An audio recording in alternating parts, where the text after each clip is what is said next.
সবার জীবনে কিন্তু এটি একটি অপেক্ষাকৃত দিন। সে যেই যা মন্তব্য করুক না কেন, এই দিনটার জন্য সবারই কিন্তু কিছু পূর্ব পরিকল্পনা থেকেই যায়। তবে কিন্তু আমি এখানে আমার বিষয়ে কিছু বলছি না, আমি বলছি আমার পিসির মেয়ের বিয়ের কথা। তো ডেটটা ছিল 24শে নভেম্বর, সোমবার। সেদিন সকাল সকালই রেডি হয়ে অফিস ছুটি নিয়ে আমি চলে গেছিলাম পিসি বাড়ি। এদিকে সকাল সকাল অঙ্কিতা বসে পড়েছে বৃদ্ধির নিয়ম কানুনগুলো সেরে নিতে। অন্যদিকে ছেলের বাড়ি থেকে হলুদও এসে গেছে, আর ওদিকে মা, কাকিমা, বোন সবাই রেডি হয়ে নিচ্ছে জল সইতে যাওয়ার জন্য।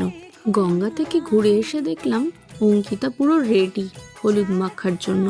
তো ওকে ভালোভাবে হলুদ মাখিয়ে চলে গেলাম লজ। খাওয়া দাওয়া সেরে বাড়ি ফিরে এলাম। আজকের মতো ভিডিওটা এখানেই শেষ করলাম।